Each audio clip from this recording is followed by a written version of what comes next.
Alhamdulillahi Rabbil alamin, wal aqibatu lil muttaqin, wassalatu wassalamun ala sayyidina Muhammad wa ala alihi wa ashabihi ajma'in.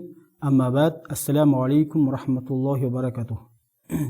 Аллах субханаллах тағалаға мақтаулар болсын, пайғамбарымыз Мұхаммед Мұстафа саллаллаху алейхи уассаламға Аллах тағаланың салауат сәлемдері болсын. Бүгінгі уағызымыздың тақырыбы уақыттың құндылығы.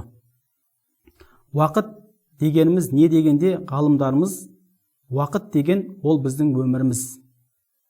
Уақыт дегеніміз ол адамға берілген ең үлкен сый. Уақыт дегеніміз ол Аллах тағаланың пендеге берген аманаты. Уақыт дегеніміз ол Аллах тағаланың пендеге берген көп нығметтерінің бірі дейді. Бұл уақыт деген нәрсе ол біреуге сыйға беруге, біреуден сыйға алуға, немесе біреуден қарызға алуға, немесе мирас қылып алуға болатын нәрсе емес. Бұл уақыт өтеді, келеді, өтеді. Бізден ол сұрамайды. Яғни уақыт бізге тәуелді емес, біз уақытқа тәуелдіміз. Және де адам мысалға бір оның мансабы кетіп қалса, немесе денсаулығы және тағы сондай басқа нәрселері кетіп қалған жағдайда оны артқа қайтаруы мүмкін. Алайда өткен уақытты ешкім артқа қайтара алмайды. Енді біз уақытымызды дұрыс пайдалануымыз үшін, уақыттың қадірін түсінуіміз үшін ең алдыменен оны біз қалай пайдаланып, қандай жолға жұмсайтынын білуіміз керек. Аллах субханаллах тағала Құран кәрімде көптеген аяттарында осы уақытқа байланысты қасам ішеді. Мысалы, Аллах тағала Құран кәрімде уәл аср, заманға серт, уәл лейл, түнге серт, уәл нәһәр, күндізге серт, уәл фәжр, таң уақытына серт деп осы уақыттармен қасам ішеді. Ғалымдарымыз айтады, Аллах тағала бір нәрсемен қасам ішетін болса, одан кейінгі келетін нәрсенің маңыздылығына дәлел болады дейді.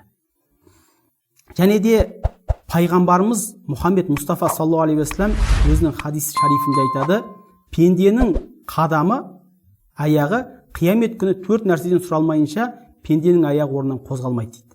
Соның біріншісі ол өмірін қалай өткізді? Құлшылықпен өткізді ме, әлде күнәлі істермен өткізді ме? Екіншісі жастық шағы, оны қалай өткізді? Үшіншісі мал дүниесін қайдан тауып, оны қайда жұмсағандығы. Төртіншісі алған іліміне қалай амал қылды. Бұл хадиске қарайтын болсақ, екі нәрсе, яғни өмірі, жастық шағы, оның бәрі осы уақытқа байланысты. Сондықтан момын мұсылман адам өзінің уақытын бос өткізбеуі керек. Оны Аллах тағаланы разы қылатын, ертең қияметте оған пайда беретін тиімді нәрселерменен өткізуі керек. Аллах тағала Құран кәрімде өзінің момын құлдарын сипаттап, «Уәлләдина хум анил лағуи му'ридун», олар бос сөз және бекершілікпен айналыспайды деп өзінің момын құлдарын сипаттайды. Және де Хасан Басриден келген руаятта бір кісі өзінің уақытын дайым бекершілік, жалқаулықпен өткізеді екен. Сөйтіп оның жанұясы оған бұл нәрселеріңді қой, бұл нәрселеріңді тастап жақсы нәрселермен айналыс деген уақытта айтады екен, өмір ұзақ, ертең күн бар, сол уақытта істеймін деп айтады екен. Бұл нәрсе Хасан Басри радиллаху анхуға жеткен уақытта Хасан Басри оған мына сөзбен жауап берген. Әрбір таң атқан сайын пендеге былай деп айтады екен: мен жаңа күнмін. Пендем, мен жаңа күнмін. Мен сенің істеп жатқан нәрселеріңе куәмін. Мені пайдалан. Қияметке дейін мен саған қайтып келмеймін. Ертең ақыретте мен саған куә боламын деп айтады екен.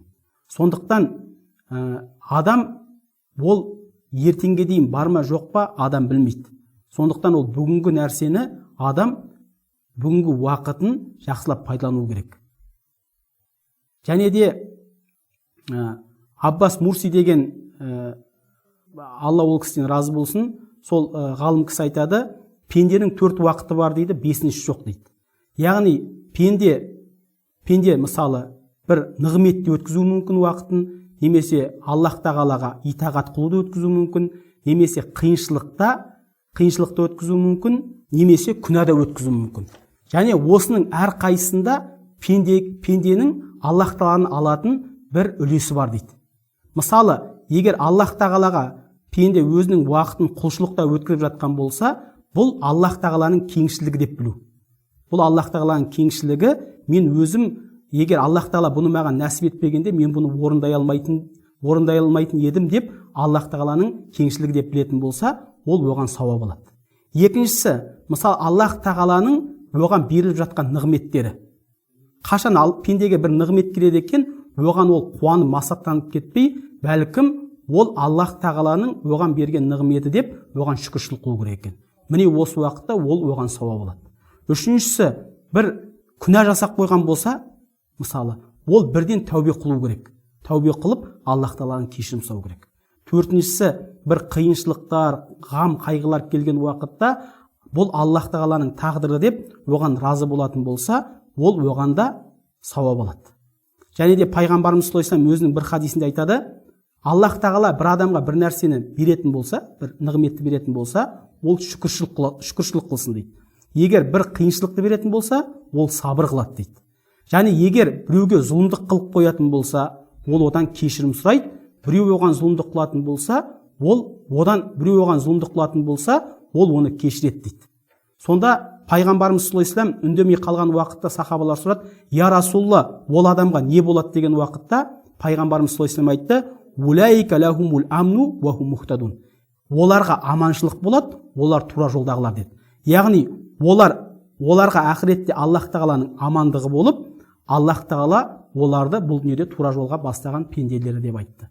Және де пайғамбарымыз саллаллаху алейхи вассалам айтты, ниъматан мағбунун фихима касиру минан нас, ас-сиххату вал фарах. Екі нығмет бар деді, адамдар оның қадірін білмейді деді. Оның біріншісі бос уақыт, екіншісі денсаулық деді. Сондықтан біз әрбіріміз өзіміздің бос уақытымызды, өзімізге Аллах тағаланың берген денсаулығын біз жақсы, Аллах тағала разы болатын жолдарға пайдалануымыз керек. Имам Шафи айтады, уақыт деген қылыш сияқты дейді. Егер сен оны кеспесең, ол сені кеседі дейді. Сондықтан да бұл қамшының сабындай қысқа өмірде біз ертең ақыретімізге пайда беретін нәрселерменен уақытымызды өткізуіміз керек.